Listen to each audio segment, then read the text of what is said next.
Matchmaking has been around for centuries in cultures around the world. In many societies, it played a critical role in bringing spouses together.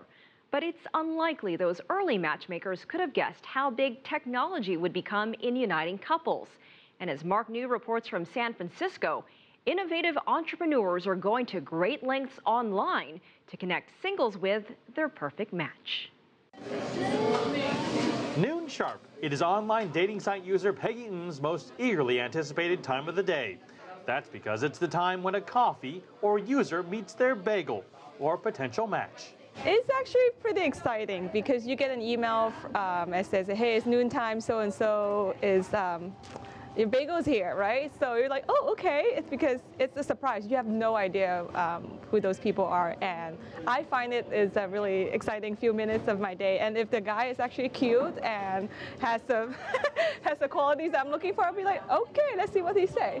The online dating site Coffee Meets Bagel was founded by the Kong sisters, Arum, Soon, and Dawoon. With degrees from Harvard, Stanford, and Parsons School of Design, the Korean-American sisters are finding the world of online dating a fitting challenge. It's very difficult to predict chemistry. So the best way to make that happen is really just make it really easy for you to meet that person offline. That's why we don't want our members to spend so much time online as opposed to actually going out there and meeting that person. The Kong sisters have designed a playful and interactive site that gives users 24 hours to decide whether to like or pass on a potential date. If there's mutual interest, the site will set up a private line so that the two interested parties can correspond through text. It's actually a site the sisters themselves use to find dates. Coffee Meets Bagel utilizes Facebook, placing a heavy emphasis on setting up people who have mutual friends in the social network. Giving matches through your social circle, like through people who you hang out with, is so important because, like Adam said, you tend to hang out with people you like and people you think are cool. And so their friends hopefully are also cool for you. So I think it's quality for you in that sense. Yes, it is better matches than other sites. Coffee Meets Bagel's data has revealed that people who share mutual friends on Facebook are 38% more inclined to like each other, and that the ideal number of mutual friends to have is 4. And the founders say when it comes to making a good match online, most are not just looking for a pretty face. We actually did take a look at profiles of people who got most number of connections. And, you know, it's not that they're the hottest people. It's more that they've put in the thoughts to really have descriptions that reflect on their character. You know, interesting person. And we did find people whose profile kind of reflects diversity in terms of interest and passion. So using words like I love doing this or I'm passionate about doing something, those actually tend to be more popular. Online dating expert Julie Spira coaches people on how to become better cyber daters, even running a boot camp on the subject. There's no reason for you to wait and go home to your computer to read the email from a potential date. You get a push notification from your mobile app saying somebody just viewed your profile, or that cute guy you might have had a digital crush on actually emailed you and is down the street at the Starbucks 2 miles away. So it's up to you to say, gee, do I write back now? Should I check out his profile? And Spira says this hot trend in mobile dating is a $500 million a year business, with new sites popping up every day. It's estimated there are more than 2,500 online dating sites in the United States and more than 5,000 around the world. But you can still be surprised at what you can find. If you're a vegetarian, veggiedate.com. Like redheads, there's dateginger.com. And if you like facial hair, there's Stash Passions. And perhaps one of the most eyebrow-raising is What's Your Price? If you're attractive like me, dating can be a pain. Each time I join a dating website, I'm immediately overwhelmed with messages. When I find a guy who's not a psycho, often the date still ends up being a waste of time. That is, until I discovered What's Your Price. The solution? People bid and end up paying real money to go on a date with someone they find attractive. I caught up on Skype with the founder of What's Your Price, Singapore-born Brandon Wade, currently based out of Las Vegas. A self-proclaimed nerd with 2 degrees from MIT, he turned to technology to solve both his and many other men's inabilities to get a date. What in the world is that? Well, one of the things I realized was that women don't always give men a chance to go on a first date because it costs them a lot of money and time to take, to spend about an hour getting to know someone. So I figured, well, why not make it in such a way that men can bid for a chance to go out on first date with the women. You're going to bid on somebody, you're going to pay money from somebody. Why is it different, though, than prostitution? Well, prostitution is paying money for sex. And in this case, there's no guarantee that there would even be sex. And in fact, the website is very clear that you cannot even expect sex on the very first date. So at the end of the day, this is really about compensating somebody for the cost for going on that first date with you. But wouldn't there be a lot of women who would just kind of use it to make money for themselves and not really be interested in the man?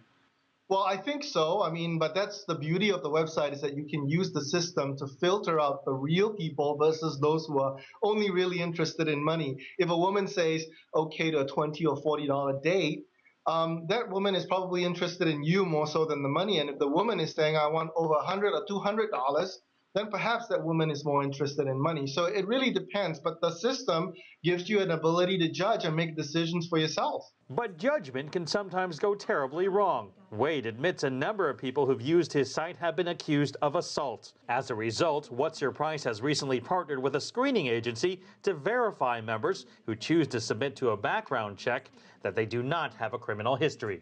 But ultimately, it's still a user's choice whether to go out with someone who has been verified or not. This happened everywhere. I mean, at bars, even on Craigslist, people are murdered. So this is certainly an area of concern. But the point is criminals and people who want to do bad things are everywhere. And it is most important to teach our members and educate them on how to date safely. Number 1, meet in a public place, and preferably in the daytime. And tell a friend where you're going, the screen name of the person that you're meeting, and the site that you've met them on. Number 2, don't give out your email address or your cell phone number or your home address. People do jump over to Google to check you out, but in case the date goes south, you really don't want somebody showing up on your doorstep or harassing you online. Fake profiles and photos that look nothing like the real person are issues that have plagued many dating sites. Wave hi to everybody.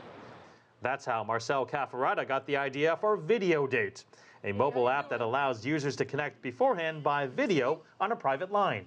You actually get a feeling for a personality. You get to see like the real person opposed to maybe a fake picture, and you can see where they come from, you can see where they live. More than 100,000 people have downloaded Video Date, and it's growing by about 700 users a day. With the ability to search among factors including sexual orientation, ethnicity, body type, and even marital status, I asked Caffarata whether technology is truly helping people to find true love. The more foods you have to choose from every single time you go out at night, you end up making it harder for yourself to actually choose what you really want to eat. So you have pizza, you have Italian food, you have Chinese food. Every night you have, all these choices. It's harder to actually critically say, this is what I want. But a lot of times, the more people they seem to date, the less likely they're interested in actually settling down. It's kind of a bummer, and that's not what I really want out there. I want people to be happy and settle down. Myra Khan and Andrew Asher did meet through Video Date and have so far hit it off. Myra says having a video date first helped put her at ease when they finally met in person. He looks exactly like his picture, so I was like, okay, he's real. And then, no, it was comfortable because it's not like an in-person awkwardness kind of at first. So it was like, you're comfortable because you're in your own, we were both at our own houses doing it. So it was comfortable, and we just kind of asked each other questions just to get to know each other. Andrew is constantly traveling for his job, so he says technology has made dating far more convenient. If you're on the go or moving around and stuff, it's a pretty good way to look around without having to go to the bar and buying random people drinks and figuring out if you like them or not. Here you can figure out pretty quickly and pretty anonymously. Match.com estimates that today 1 in 5 Americans meet online, now the #1 place to find a date. New sites and apps are popping up all the time, with many becoming more mathematical, like Coffee Meets Bagel, which has delved into machine learning to analyze its data and create an algorithm. Now, part science, part economics, and part technology, the dating industry continues to evolve in its pursuit of a very elusive goal: finding results that will last a lifetime. Some encouraging news for those of you who might not feel as tech-savvy as some of the people we saw in Mark's piece.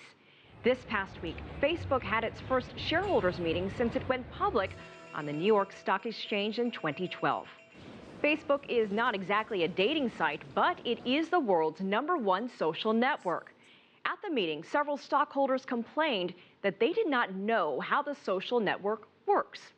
One woman with almost 9,000 shares of stock said she didn't even know how to use Facebook. Among the grievances, investors wondered why they can't call anyone at Facebook for help when they have a problem, why they are required to supply so much personal information when they are on the site, and why they have limited control over what appears on their daily newsfeed, which presents postings of friends and organizations. Facebook CEO Mark Zuckerberg had little to say to clear up the confusion. Zuckerberg, who is worth almost $10 billion and is not yet 30 years old, launched Facebook from his college dormitory in 2004.